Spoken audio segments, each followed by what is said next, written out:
ମନୁଷ୍ୟର ଜୀବନ କିପରି ପାପପୂର୍ଣ୍ଣ ଅଟେ। ତ ଈଶ୍ୱର ଦତ୍ତ ଧାର୍ମିକତାର ବିଶେଷତ୍ୱ ଉପଲବ୍ଧି କରିବା ନିମନ୍ତେ ଆମ୍ଭମାନଙ୍କର ଯେ କେବଳ ଈଶ୍ୱରଙ୍କ ବିଷୟରେ ଗଭୀର ତତ୍ତ୍ୱଜ୍ଞାନର ଆବଶ୍ୟକତା ଅଟେ ତାହା ନୁହେଁ, ମାତ୍ର ମନୁଷ୍ୟର ପାପପୂର୍ଣ୍ଣ ଜୀବନ ବିଷୟରେ ଜାଣିବା ମଧ୍ୟ ଅତି ପ୍ରୟୋଜନୀୟ ଅଟେ। ଆଜ୍ଞା, ଈଶ୍ୱର ଦତ୍ତ ଧାର୍ମିକତାର ବିଶେଷତ୍ୱ ଉପଲବ୍ଧି କରିବା ନିମନ୍ତେ ଆମ୍ଭମାନଙ୍କର ଯେ କେବଳ ଈଶ୍ୱରଙ୍କ ବିଷୟରେ ଗଭୀର ତତ୍ତ୍ୱ ଜ୍ଞାନର ପ୍ରୟୋଜନ ଆବଶ୍ୟକତା ଅଟେ ତାହା ନୁହେଁ। ଆମେ ଖାଲି ଈଶ୍ୱରଙ୍କ ବିଷୟରେ ଜାଣିବାର ଆବଶ୍ୟକତା ରହିଛି ତାହା ନୁହେଁ, ମନୁଷ୍ୟର ପାପ କିପରି ତାର ଜୀବନରେ ମନୁଷ୍ୟର ପାପ କିପରି ପୂର୍ଣ୍ଣ ଅଟେ ସେହି ବିଷୟରେ ମଧ୍ୟ ଜାଣିବା ଅତି ପ୍ରୟୋଜନ ଅଟେ, ଆବଶ୍ୟକ ଅଟେ।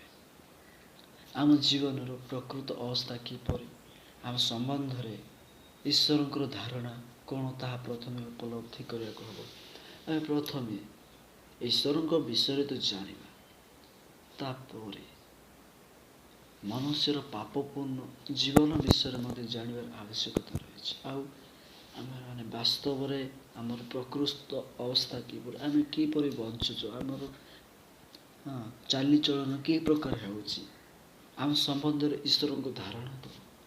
ପ୍ରଥମେ ତାହାଙ୍କୁ ଭାବିବାକୁ ପଡ଼ିବ ଯେ ଏହା ଠିକ୍ ଭାବେ ନ ଜାଣିବା ଦ୍ୱାରା ଆମେ ଈଶ୍ୱର ଦତ୍ତ ଧାର୍ମିକତା ପରିବର୍ତ୍ତେ ଆମ ନିଜର ଧାର୍ମିକତା ସ୍ଥାପନ କରିବାକୁ ଚେଷ୍ଟା କରିଥାଉ। ରୋମୀ 10:3 ଲେଖାଯାଏ ଯେ ଯେଣୁ ଈଶ୍ୱର ଦତ୍ତ ଧାର୍ମିକତା ବିଷୟରେ ଅଜ୍ଞ ହୋଇ ଓ ଆପଣ ଧାର୍ମିକତା ସ୍ଥାପନ କରିବାକୁ ଚେଷ୍ଟା କରି ସେମାନେ ଈଶ୍ୱରଙ୍କ ଧାର୍ମିକତାର ବଶୀଭୂତ ହୋଇନାହାନ୍ତି। ଆମେ ଈଶ୍ୱର ଦତ୍ତ ଧାର୍ମିକତାକୁ ଉପଲବ୍ଧି ନ କରି ନିଜର ଧାର୍ମିକତାକୁ ସ୍ଥାପନ କରିବାକୁ ଚେଷ୍ଟା କରିଥାଉ, ଆଉ ଈଶ୍ୱରଙ୍କ ଧାର୍ମିକତାକୁ ବଶୀଭୂତ ହେବା ପାଇଁ ଚାହୁଁନା। ଆସନ୍ତୁ ଆମେ ମନୁଷ୍ୟର ଜୀବନ ବିଷୟରେ ସାମାନ୍ୟ କେତୋଟି ବିଷୟରେ ଦେଖିବା। ମନୁଷ୍ୟର ଜୀବନ,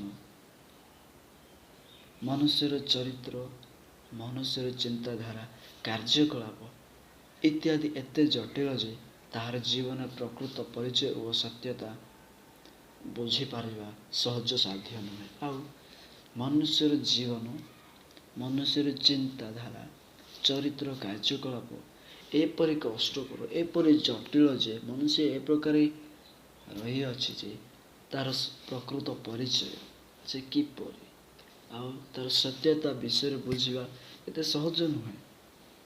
ତାହାର ଜୀବନ ଅତ୍ୟନ୍ତ ଛଳନାପୂର୍ଣ୍ଣ ଅଟେ। ଆଉ ମନୁଷ୍ୟର ଜୀବନ ଅତ୍ୟନ୍ତ ଛଳନାପୂର୍ଣ୍ଣ ଅଟେ। ଆଉ ମନୁଷ୍ୟକୁ କେବେ ହିଁ ସମ୍ପୂର୍ଣ୍ଣ ଭାବରେ ବୁଝିପାରେ ନାହିଁ, ଯେହେତୁ ସେ କେବଳ ତାହାର ବାହ୍ୟ ରୂପକୁ ଦେଖେ, ନିଜକୁ ଦେଖେ। ଏସବୁର ମୂଳରେ ଅଛି ଆଜ୍ଞା ପାପ। ପାପ ହେଉଛି ସବୁର ମୂଳ, ଯେ ଏକ ମନୁଷ୍ୟର ସମ୍ପୂର୍ଣ୍ଣ ଭାବେ ବୁଝିପାରେ ନାହିଁ, ମନୁଷ୍ୟକୁ ବୁଝିପାରେ ନାହିଁ, ନିଜର ବାହ୍ୟ ରୂପକୁ ସେ ଦେଖେ।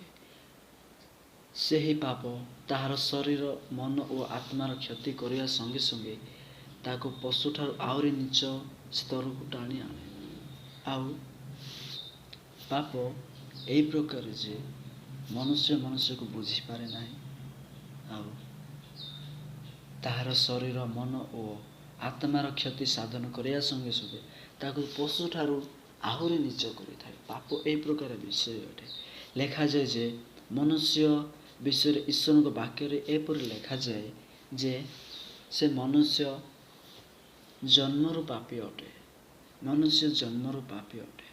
ସମସ୍ତେ ତ ପାପ କରିଅଛନ୍ତି, ପୁଣି ଈଶ୍ୱରଙ୍କୁ ଗୌରବ ରହିତ ହୋଇଛନ୍ତି। ଲେଖାଯାଏ ରୋମୀୟ 3:23 ଲେଖାଯାଏ ସମସ୍ତେ ତ ପାପ କରିଅଛନ୍ତି, ପୁଣି ଈଶ୍ୱରଙ୍କୁ ଗୌରବ ରହିତ ହୋଇଅଛନ୍ତି।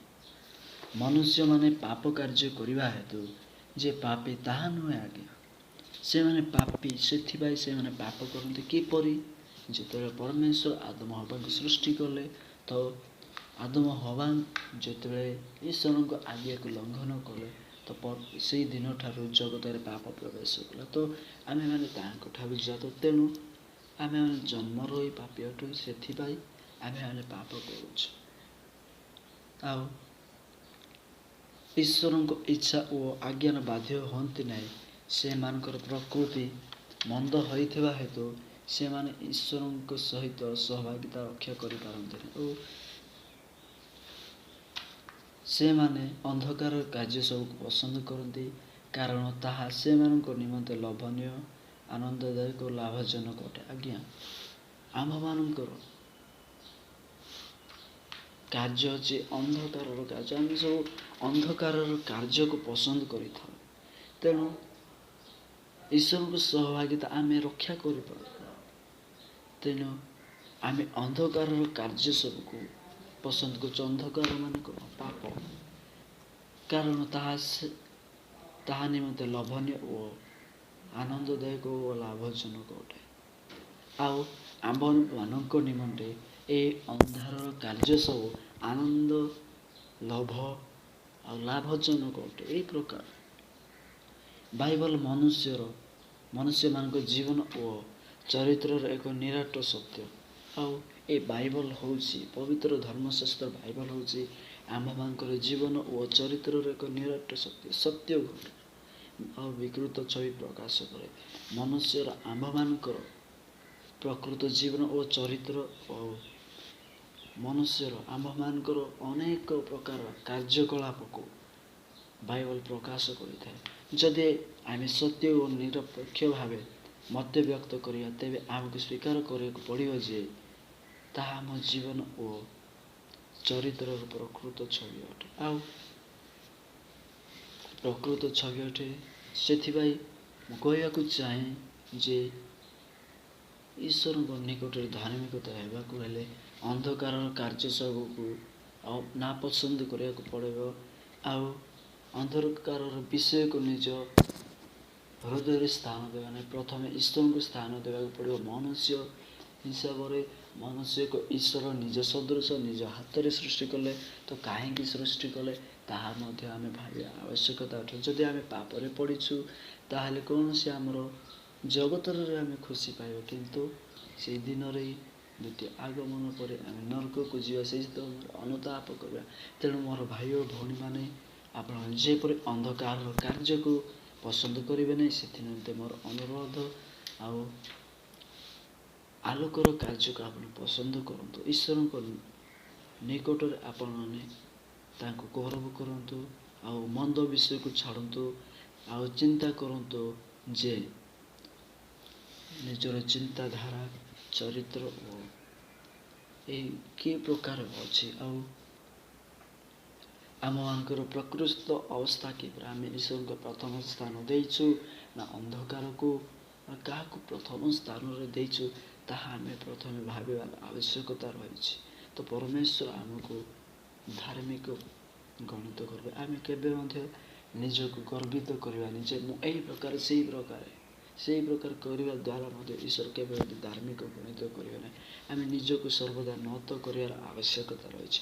ଆଉ ଭାବିବାର ଆବଶ୍ୟକତା ରହିଛି ଈଶ୍ୱରଙ୍କ ଧାରଣା ମୋ ଉପରେ କିପରି ଉପଲବ୍ଧି କରୁଛି। ଈଶ୍ୱର ମୋ ବିଷୟରେ କ'ଣ ଭାବ ଅଛନ୍ତି। ଆଜି ମୋର ଜୀବନ, ଆଜି ମୋର ଚାଲିଚଳନ, ଆଜି ମୋର ଜୀବନ ମୁଁ କିପରି ଅତିବାହିତ କରୁଛି, ତାହା ପ୍ରଥମେ ଭାବିବାର ଆବଶ୍ୟକତା ରହିଛି। ତ ପରମେଶ୍ୱର ଆପଣଙ୍କୁ ଆଶୀର୍ବାଦ କରିବେ। ଏହି ଛୋଟିଆ ବିଷୟରେ ପ୍ରଭୁ ସମସ୍ତଙ୍କୁ ଆଶୀର୍ବାଦ କରନ୍ତୁ। ଏବଂ ମୋର ବିଶ୍ୱାସ ଅଛି ଆପଣମାନେ ଏହି ଅନ୍ଧକାରକୁ